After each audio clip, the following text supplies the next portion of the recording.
Hello and welcome to another edition of Pulp Picks. My name is Patrick. I'm Fritz. And we're here to give you this week's reading recommendations on New Comic Book Day on New Year's Day. Wow, new comics, new year. Very excited. What a way to start. I know. And, being that it is a holiday, it's a bit of a light week for the number of releases, but we've got a number of very good titles coming out. So let's jump right in. And every single one of these titles has made it before. Yeah. Which isn't very fresh for the new year, I suppose. But, Yeah, but that'll happen. Especially when their book's this good. So My pick this week is Batgirl issue 3.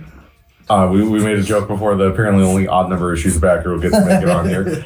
But so this issue picks up where the last one left off. So Batgirl and Lady Shiva they've escaped Gotham. They're trying to recover from having to fight a bunch of people in the last two issues. Mm-hmm. So this issue kind of spends most of its time trying to have Cassandra deal with her whole relationship with her mom. Because if you know anything about it, it's not a good one. No, Mommy dearest kind of. Yeah. So, and part of that is exploring a bunch of other new characters we're introduced to, their relationship with Shiva, how they kind of factor into the way that she treats other people and just what she gets up to in life in general. And it really challenges Cass to have to look at how well do I know her? Can I trust the things that she says, the things that these people are saying? If I do trust those things, what does that really say about me? Don't worry, there's still plenty of action. There's a little bit of a miscommunication about who is punchable and who is not in here, basically. And then kind of ends with a little last page reveal of just listen, you maybe not understand the actual scale of the conflict here. It's a lot more is happening than you think. And which really kind of fits into the whole feel of this arc so far of Cass really having to learn you think you know everything, you think you're the best fighter and all that. Yeah. There's always more, there's always better. There's you have to be able to prepare for when things change. Yeah. And I really like that kind of vibe going through the series. It's been very fun. Again, let me make sure I'm getting the last name here right. Miyazawa's art is fantastic. Yeah. There's a whole fight sequence on this train that's 3 pages long, and the way it's done is just gorgeous. Gotta love fight sequences on trains. Oh, it's so good. And you get a little more insight into how Cass views herself in the wider Batman family, her relationship, how she connects to each of the various other members. And it's a really sweet scene. I'm enjoying the new characters they're introducing. They're very fun so far. There's one that kind of goes into this whole his backstory in relation to Shiva. There's some little things sprinkled in there that are definitely seeding for other stuff down the road. Some other potential characters being introduced, but yeah, no, Miyazawa's art is fantastic. Bromville's writing is great.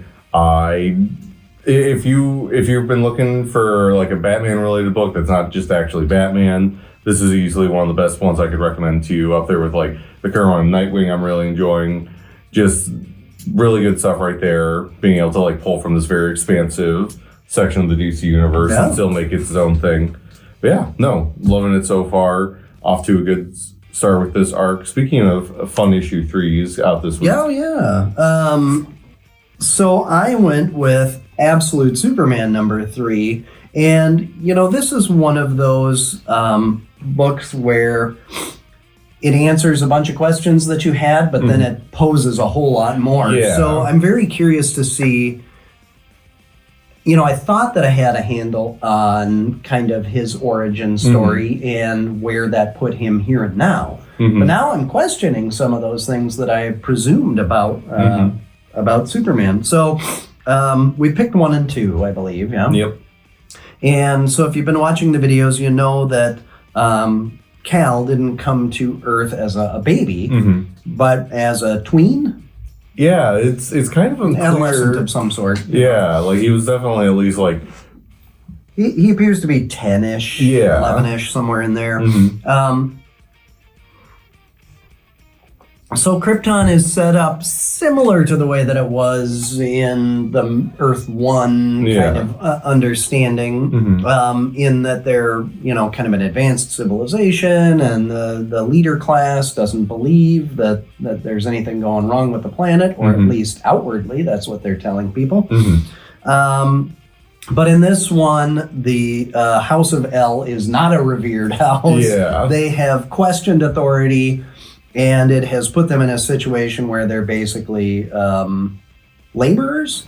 Yeah, they're like one of the whole things that this series has really hit on, because like there's been elements of it in a lot of other Superman tellings where there's these various like guilds and like hierarchies within like Krypton. Obviously, the Science Guild is the main one you usually think of, because that's one that like Jor-El and Lara are like part of. Yeah. And here it's like, it's much more like a direct caste system, like depending on like which guild or league or whatever you're in is very dependent on your like overall status in life. Well, and they do testing early on, and so that type of thing can get you there, but then also your performance and behavior can also affect where you end up. So because everybody in the L family is bucking the system, they all get knocked down to basically what the rest of society considers the bottom rung. Yeah. But they're all embracing it and kind of liking it and enjoying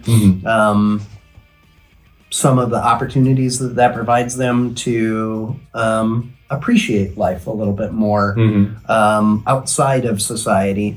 But anyway, so turns out that Krypton is going to explode. Yeah. So things are going very poorly. Yes. And in this one, it's all flashback, right? Like there's no, so in the previous two issues we've got stuff that's happening here and now on Earth, where he's now Superman and he's showing up and being kind of a champion of the forgotten people, the little people, the people who are kind of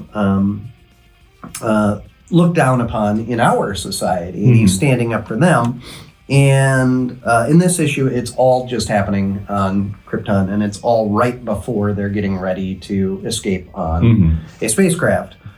So it's really interesting. I like that Krypto's showing up quite a bit in this one. I love his cape. Yeah, Krypto's super cool. And, aside to the movie trailer that came out recently, how cool was Krypto in that? It was the first thing after sending it to my brother was just like, is that my dog? Like, good boy. Yeah. So yeah, this has just been really good. The art is great. I love how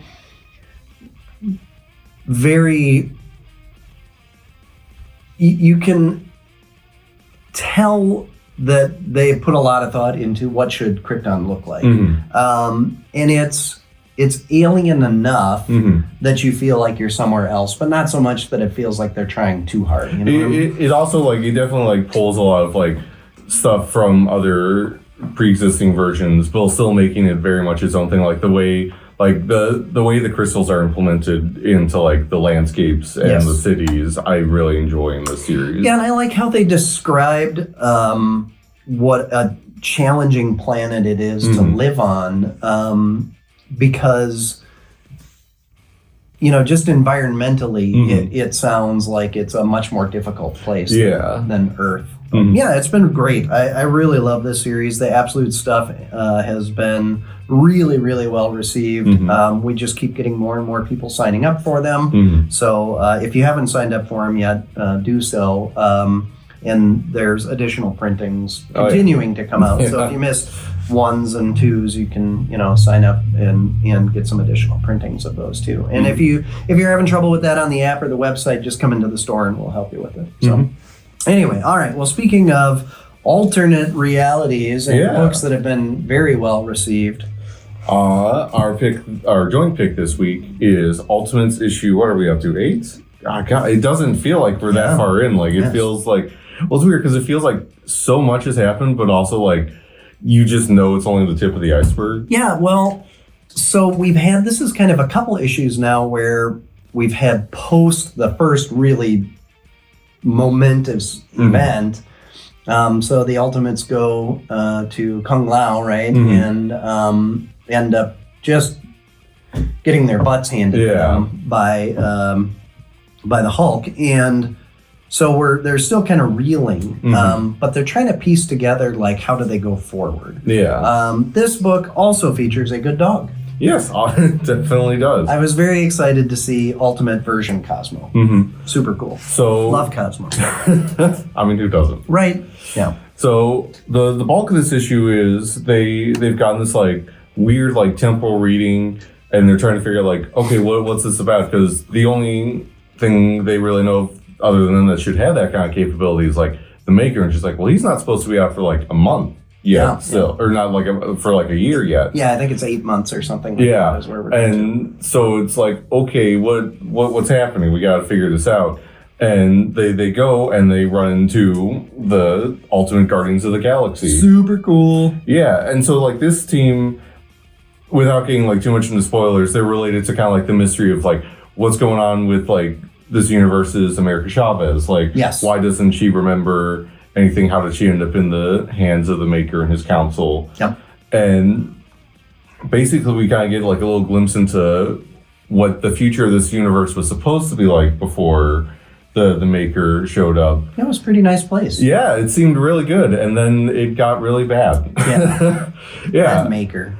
And not just him, because we also kind of get a little insight into like some of the stuff that like King has been up to because of that. But like we know that's a whole kind of like a feedback loop between them of like one does something that antagonizes the other, and basically we see the damage is kind of doing to like existence itself at this point. And then on top of that, damage was also done specifically to America.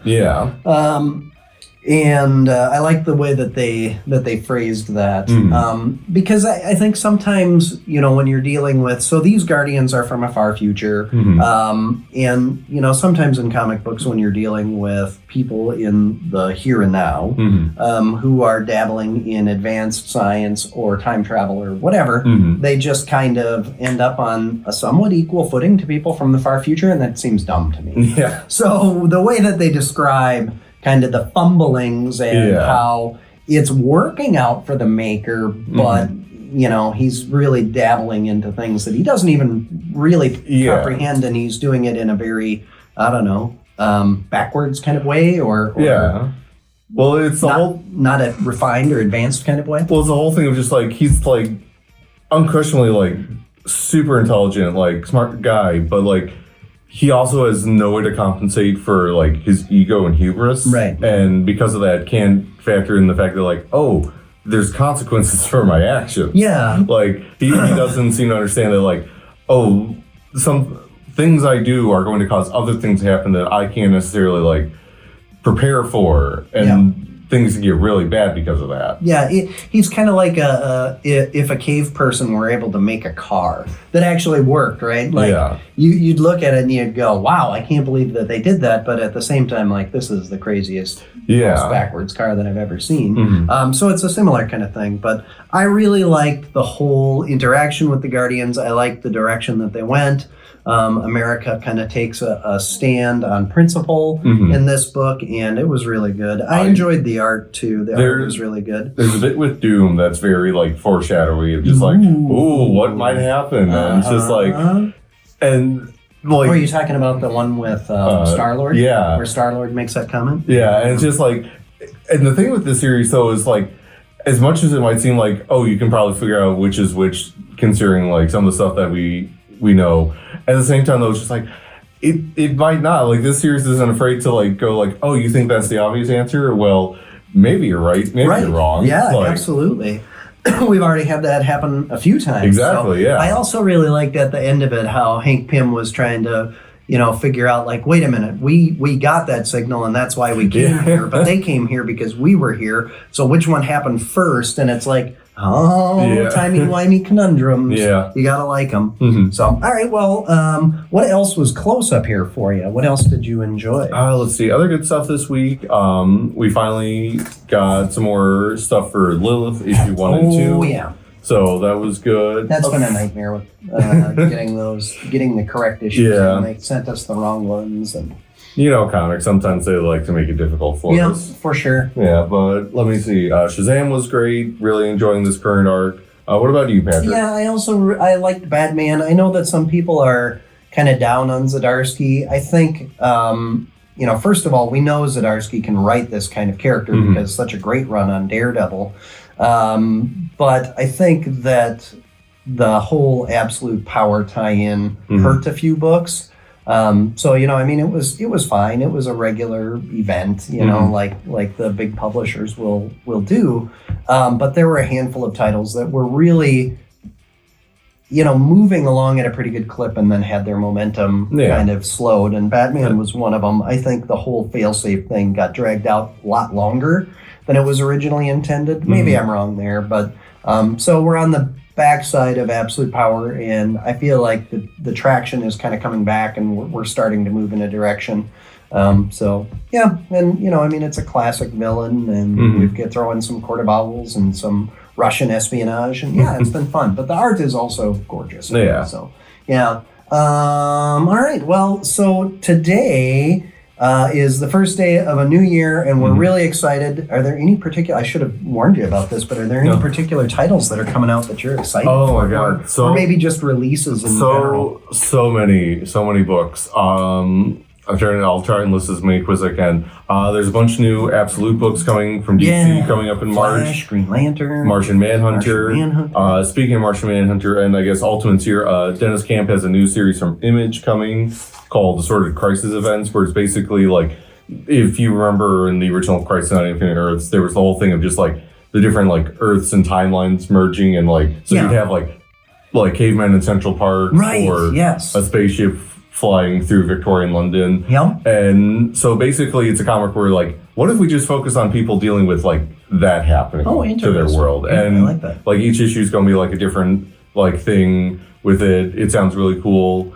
There's the new Beneath the Trees for Nobody Sees coming out. A bunch of actually new horror stuff from IDW, including originals and like sequels or adaptations of existing stuff. Like there's going to be an Event Horizon comic. Like if anyone remembers that movie from the 90s, it's a real fun one. Well, fun. It's burned into my memory. That one scene where they're looking at the monitor or whatever.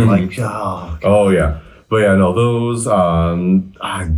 Again, there's so many books coming out this year, and we only know stuff for like the first half. Like, who knows what else is coming? Yeah. It's going to be an interesting year. I don't know, anything you're looking forward to? Yeah, Patrick? Well, so I've been, I picked up quite a while ago that Volume 1 G.I. Joe Compendium, which has got that 1984 series in it that was mostly written by Larry Hama. And I'm really enjoying that. I'm, 12 or 13 issues in or something at this point. So then I got curious, like, okay, well, when does the Volume 2 come out? And then I got curious about, well, what about the Transformers? Are we going to get that? I think, isn't that coming out next April, I think. April, okay. I saw the hardcover, because they did that Kickstarter hardcover where it's like $400 or whatever for the same thing, just in a hardcover. But it's like March or April, I think, is the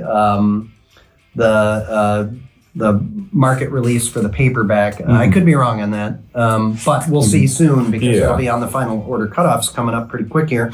But yeah, I'm really excited for that, because the quality of the work that they did in reproducing those books to feel like you're picking up a comic book from 40 years ago. 41 now for that. That's crazy.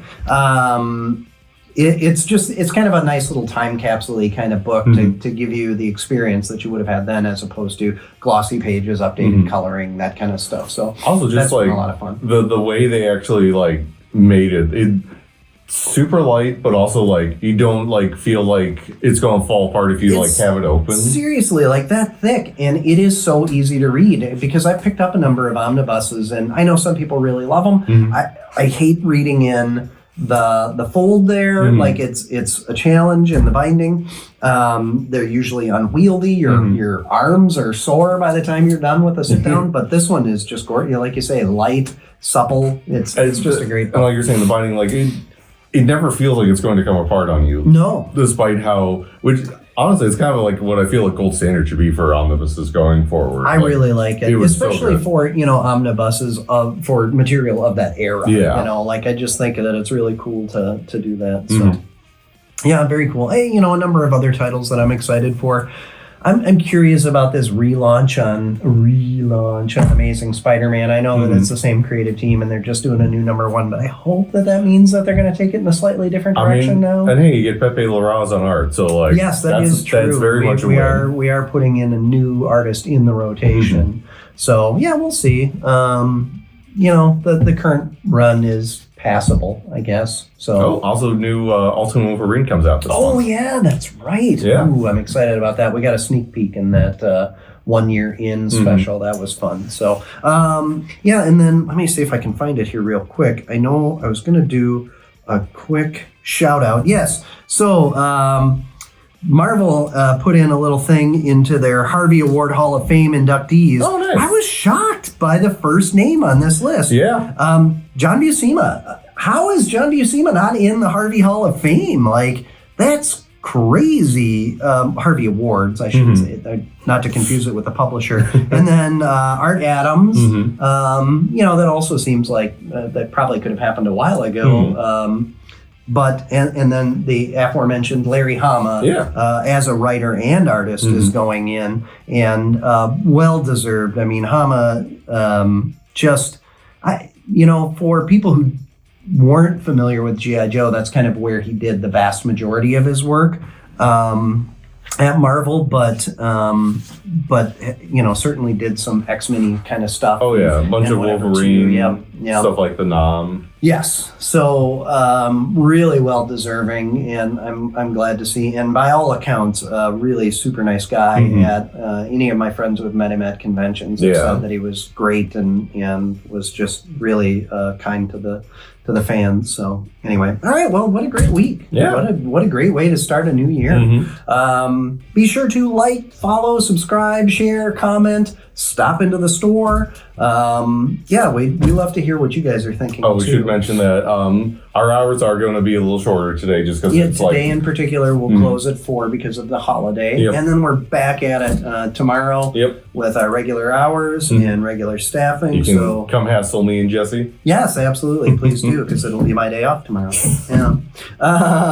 We will be back next week with more picks, and it'll be same bad time, same bad channel. So until then, enjoy the reading.